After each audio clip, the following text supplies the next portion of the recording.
No dia 2 de novembro, a Igreja celebrou o Dia dos Fiéis Defuntos, em memória daqueles que já partiram para a morada eterna. Hoje, quem está aqui conosco é o Monsenhor Miguel Valdrigue, que irá nos ajudar a entender um pouco mais sobre esse assunto. Monsenhor, seja muito bem-vindo. Muito obrigado. Monsenhor, para a gente começar aqui a nossa conversa, como que nós podemos lidar com o medo das pessoas mortas e da morte? Todo desconhecido gera medo. Então, uma pessoa que nunca dirigiu, a primeira vez há de ter medo. Além de ser uma situação desconhecida, ela é definitiva. Então a morte causa todo o impacto possível. O que nós temos como solução é a esperança. Quem tem esperança supera o medo da morte e entende a morte como aquilo que acompanha a nossa natureza e que abre para nós uma outra possibilidade de vida. E explica para nós, Monsenhor, o que seria o purgatório? Bem, aí nós entramos primeiramente numa questão de justiça. Para dizer assim, que o perdão veio, mas a justiça necessariamente continua. Como quem rouba uma determinada quantia. Depois se arrepende, pede perdão para a pessoa roubada. A pessoa até perdoa, mas faltou devolver o que roubou. E pode ser que a pessoa nem tenha mais como devolver. Nós estamos diante de Deus sempre numa situação de quem, por causa do pecado, causou todo tipo de prejuízo. Deus nos perdoa sem dúvida nenhuma, mas resta a reposição daquilo que perdemos, em prejuízo do outro, sobretudo, e até mesmo da nossa própria vida. Então há uma necessidade de satisfazer uma pena. A culpa foi apagada, a pena continua. Certo. Monsenhor, o senhor falando agora, me veio uma questão que eu lembrei agora, que foi até um assunto discutido recentemente, que foi sobre o suicídio, né? E o que a igreja diz em questão disso, né? Olha, nos últimos tempos, desenvolveu-se muito a ciência da psicologia, da psicanálise e tudo mais. Houve um tempo que a igreja dizia suicídio significa desesperança. Portanto, total falta de perdão. Porque a pessoa se desesperou da misericórdia de Deus.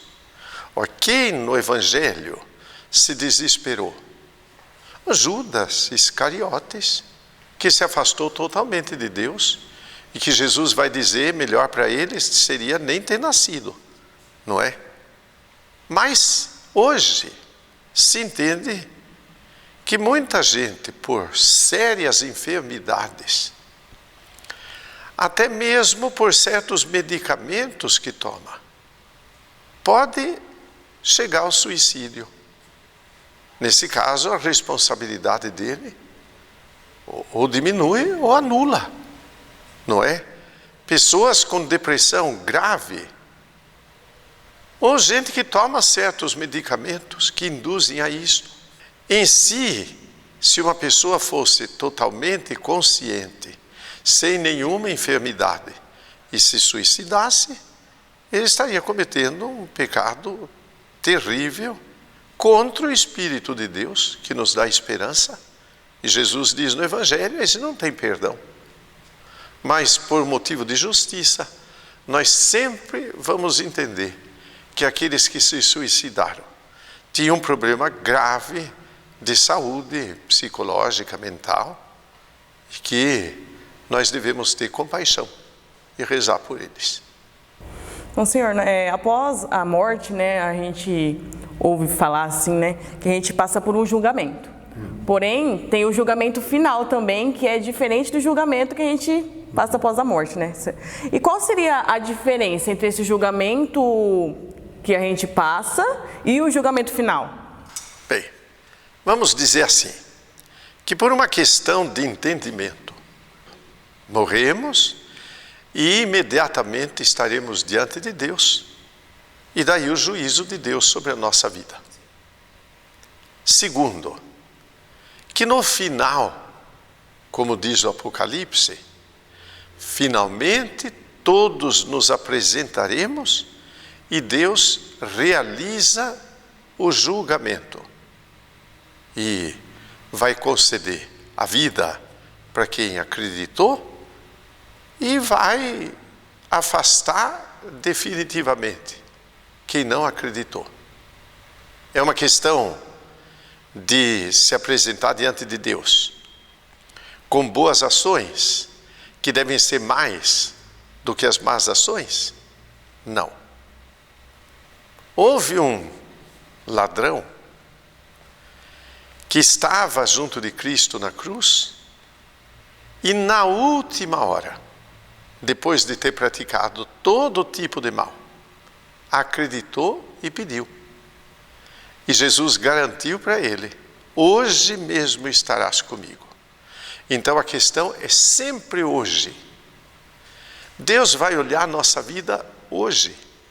Somos chamados hoje, é em vista deste hoje que o julgamento de Deus se apresenta. E no final, tudo há de se apresentar diante de Deus, que restaurará todas as coisas em Cristo. Nós sabemos que existe o céu e o inferno. E no que consiste o inferno?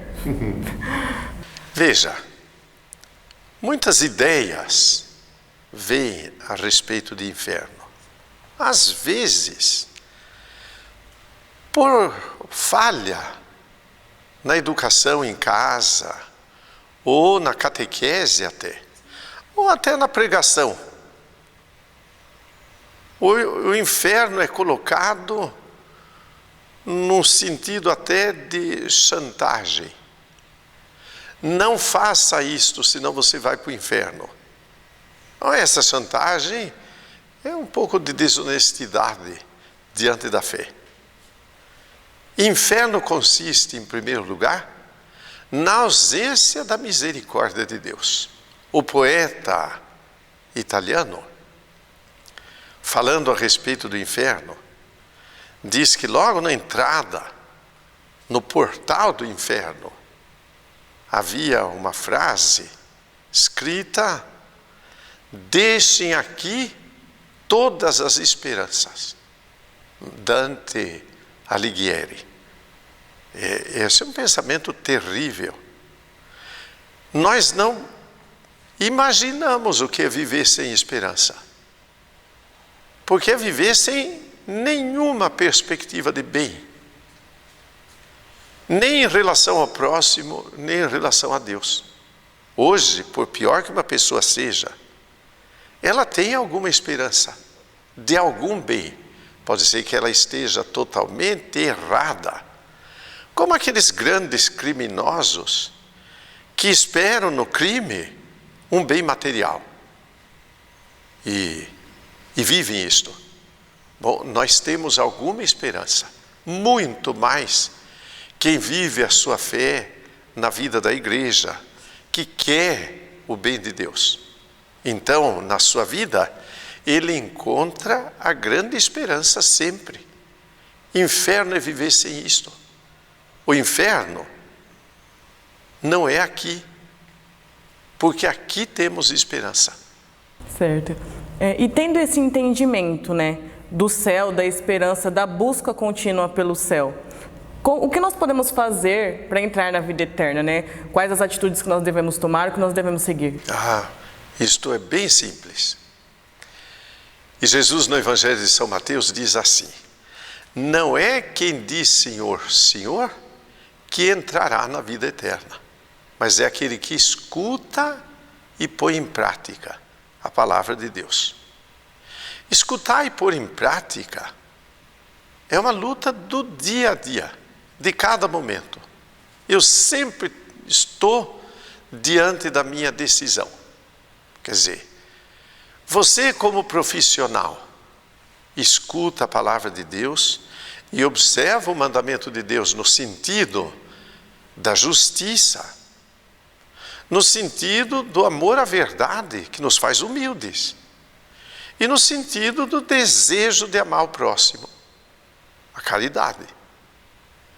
Quer dizer, eu como alguém que serve a Deus no ministério sacerdotal, da mesma maneira, devo estar diante da minha responsabilidade de testemunhar Jesus Cristo, a quem eu celebro diariamente, a comunhão. Então, eu recebo e partilho. A comunhão é o centro da vida sacerdotal. Se eu não viver este centro, eu perco de vista até a esperança. Além disto, eu devo testemunhar para os outros e anunciar. Não posso parar de anunciar, não é? Primeiro pelo exemplo e depois pela palavra também. Como que nós podemos rezar pelas almas dos falecidos? Primeiro, um pensamento. Nós não julgamos ninguém. Pode ser que alguém tenha diante de nós passado por uma pessoa má. Mas quando ela parte desta vida, por um dever de justiça, eu devo admitir que ela está diante de Deus, que certamente não cumpriu todos os seus deveres e há de se purificar diante de Deus, o que chamamos de purgatório. E é exatamente porque nós sabemos de purgatório que nós rezamos pelas almas. Se não houvesse purgatório, eu não precisaria rezar por ninguém, porque aqueles que foram para o inferno, nem adianta rezar. E os que foram para diante de Deus definitivamente, não precisam da oração. Eu rezo por causa do purgatório. Peço a Deus que Deus tenha compaixão. E ofereço muitos atos de misericórdia. A minha caridade eu ofereço para quem já partiu. Para que, como existe comunhão dos santos, o que eu faço serve para eles, o que eles vivem serve para mim. Eu já ouvi falar que existem pessoas que comungam por outras pessoas. Uma pessoa que não tem condições de comungar ou que não acredita, né? Enfim. Isso também existe pelas almas do purgatório, a gente fazer essa comunhão? Sempre. Todo bem que fazemos, podemos oferecer a outros. Rezamos pela conversão dos pecadores. Mas se rezamos, oferecemos a Eucaristia recebida pela conversão dos pecadores, pelas almas do purgatório. Isto é um grande bem, é um pensamento que vem da maior tradição da vida cristã, certo? É porque cremos em Deus que fazemos isso. Então nós agradecemos a presença do Monsenhor Miguel aqui conosco por todos os ensinamentos e esclarecimentos que o senhor deu para nós. Muito obrigada. De nada, dispõe. Muito obrigada a você que nos acompanhou até aqui e até uma próxima.